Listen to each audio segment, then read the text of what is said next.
السلام علیکم دوستو، کیسے آپ لوگ؟ رمضان کی آمد ہے اور رمضان جیسا پاکیزہ مہینہ، سبحان اللہ۔ اللہ تعالیٰ قرآن شریف میں فرماتا ہے، بسم اللہ الرحمن الرحیم، اے ایمان والو، تم پر روزے فرض کر دیے گئے ہیں جس طرح تم سے پہلے لوگوں پر فرض کیے گئے تھے تاکہ تمہارے اندر تقوی پیدا ہو۔ چلیے آج جانتے ہیں کون کون سے عمل کرنے کے ہیں۔ 4 عمل جو رمضان میں کثرت سے کرنے کے ہیں۔ پہلا کلمہ طیبہ کا ورد، اس کا زیادہ سے زیادہ ورد کرے۔ پھر استغفار، خوب استغفار کرے۔ کوئی سا بھی استغفار کی دعا آپ کو یاد ہو اس کو خوب استغفار کرے رمضان میں۔ پھر جنت مانگے، جنت مانگنا، کثرت سے جنت مانگنا۔ جب بھی ہمارے نبی صلی اللہ علیہ وسلم نے فرمایا کہ جب بھی مانگو تو جنت الفردوس مانگو، تو اس لیے ہم بھی کوشش کرنا چاہیے کہ جب بھی مانگے تو جنت الفردوس مانگے۔ اپنے آپ کو یہ نہ اللہ تعالیٰ سے جب بھی کبھی کچھ مانگنا ہو تو بڑا چیز ہی مانگے، کیونکہ اللہ ہر چیز دے سکتا ہے۔ اس لیے اللہ تعالیٰ سے بہتر کی امید رکھے اور جنت الفردوس مانگے اور جہنم سے خلاصی کی دعا مانگے۔ یہ 4 عمل ضرور کرے رمضان میں۔ کلمہ طیبہ کا ورد، استغفار، خوب استغفار، جنت مانگنا اور جہنم سے بچنے کی دعا زیادہ سے زیادہ کرنا۔ اور ان تینوں جو عشرے ہیں، رحمت کے عشرے، مغفرت کے عشرے اور جہنم سے بچنے کے عشرے ہے، اس کا بھی خصوصی اہتمام کرے اور خوب سے خوب اللہ تعالیٰ سے لو لگائیں، خوب سے خوب معافی مانگے اور خوب سے خوب جہنم سے بچنے کی اور جنت میں جانے کی خوب سے خوب دعا مانگے۔ اور ایک بھی عمل خالی نہ جانے پائے۔ اور نماز اگر اندینہ میں آپ بعض جماعت نہیں پڑھ پاتے تھے تو رمضان میں ضرور پڑھیں بعض جماعت نماز۔ رمضان میں آپ کو جیسے پتہ ہوگا کہ ہر چیز کا درجہ اللہ تعالیٰ بہت بڑھا دیتے، 70 گنا سے بھی زیادہ بڑھا دیتے اللہ تعالیٰ۔ اور رمضان کے ایسے بہت سارے خصوصیات ہیں، آئیے میں کچھ خصوصیات آپ کے سامنے ذکر کرتا ہوں۔ رمضان میں شرکس جنات اور شیطان کو اللہ تعالیٰ قید کر لیتے ہیں، ان کا جور توڑ دیا جاتا ہے اور وہ ایک دم بے ضرر ہو جاتے ہیں۔ شرکس جنات و شیطان کو اللہ تعالیٰ قید کر لیتے ہیں، ان کا زور توڑ دیا جاتا ہے۔ اللہ تعالیٰ کو روزہ دار کے منہ کی بدبو مشک سے بھی بہتر لگتی ہے۔ جنت کے دروازے کھول دیے جاتے ہیں اور جہنم کے دروازے بند کر دیے جاتے ہیں۔ سمندر کی مچھلیاں روزہ داروں کے لیے افطاری تک دعا کرتی رہتی ہے۔ بتائیے کتنی فضیلت ہے، سبحان اللہ۔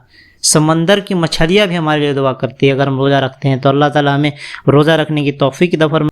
ایک بھی روزہ اللہ تعالیٰ چھوڑنے سے حفاظت عطا فرما۔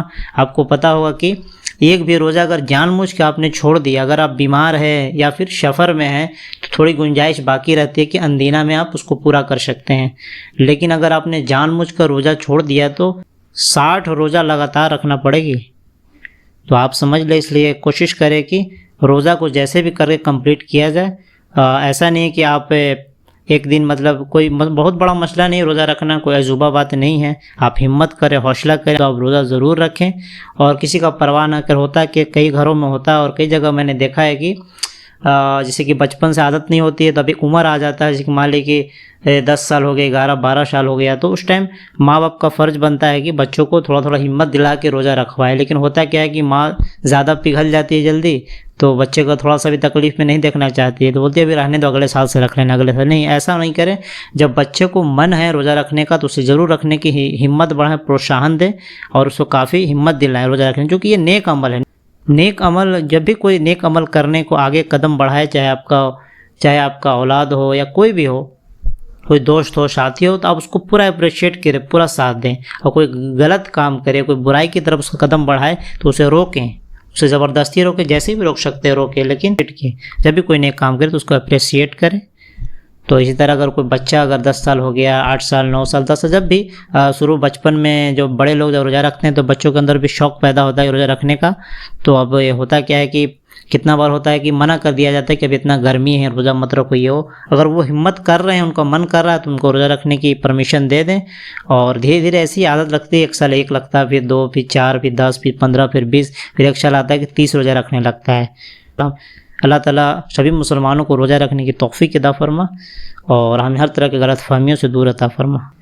اور رمضان میں جس نے رمضان کے روزے ایمان کی حالت میں اور ثواب کی نیت سے رکھیں، اس کے پچھلے تمام گناہ معاف کر دیے جائیں گے۔ اور جس نے شب قدر میں ایمان کی حالت میں اور ثواب کی نیت سے قیام کیا، عبادت کیا، اس کے بھی پچھلے تمام گناہ معاف کر دیے جائیں گے۔ خوشخبریاں ہی خوشخبریاں۔ رمضان میں اللہ تعالیٰ نے کتنی خوشخبریاں دی. اللہ تعالیٰ ہمیں ان خوشخبریوں سے فائدہ اٹھانے کی توفیق عطا فرما اور ان سب خوشخبریوں میں ہمارا حصہ عطا فرما. آمین.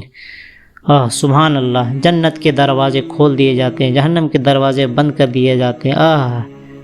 رحمت کا اشرا، مغفرت کا اشرا، جہنم سے بچنے کا اشرا. سبحان اللہ. شرکس جنات اور شیطان قید کر دیے جاتے. اب کیا چاہیے؟ ایسے بھی آپ دیکھیں گے رمضان میں ایک الگ ہی روحانیت سا فیلنگ آتا ہے. پورے مہینے میں زیادہ عبادت کرنے کا من کرتا ہے. اندینہ میں سال بھر میں جہاں 1-2 قرآن شریف ختم کرنا مشکل ہو جاتا ہے، رمضان میں 1 2 3، اور جو شوقین لوگ ہیں وہ تو اس کا کیا لمٹ ہے قرآن کا، 1 2 3 4 5 6 7 8. سبحان اللہ. تو یہ ایک رمضان کا خاص یہ ہے، ہمیں ہر جگہ رحمت، برکت، مغفرت، ہر جگہ ایک دم نور ہی نور. رمضان کے مہینے میں رحمت و برکت نازل ہوتی رہتی ہے.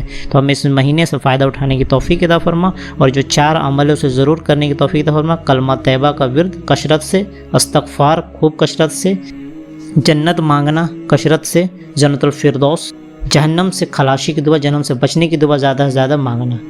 تو اس طرح سے انشاءاللہ امید ہے کہ اللہ تعالی ہمیں تمام جتنے بھی عمل بتائے گئے ہیں اس کو کرنے کی توفیق عطا فرما اور وہ رمضان کے روزے ایمان کی حالت میں اور ثواب کی نیت سے رکھنے کی توفیق عطا فرما. اور شب قدر جو آئے گی آخری جو عصرے میں جو پاک جو راتیں ہوتی ہے 5، اس کو بھی پورے اچھے طریقے سے بنا دماغ لگائے 5 رات میں جگنا. چونکہ ہوتا کیا ہے کہ کتنا بار لوگ 27ویں کو ہی مان لیتے ہیں، لیکن ایسا نہیں کہ آپ 5 رات میں جگیں بنا دماغ لگائے. چونکہ یہ سال میں بس 5 ہی رات ہے یہ اس میں کون سا رات ہو جائے بھائی جو 1000 مہینے سے بہتر ہو. سبحان اللہ. جس کو مل جائے تو واہرے نیارے ہو گئے اس کے. تو جس نے شب قدر میں ایمان کی حالت میں اور ثواب کی نیت سے قیام کیا اس کے بھی پچھلے تمام گناہ معاف کر دیے جائیں گے. بے شک اللہ بہت معاف کرنے والا ہے. اللہ تعالی ہمیں ان سب باتوں پر عمل کرنے کی توفیق عطا فرما. آمین. اور جو بھی غلطی ہو گئی ہو کہنے میں، سننے میں، بولنے میں، اسے اللہ تعالی ہمیں معاف کر دے. آمین ثم آمین.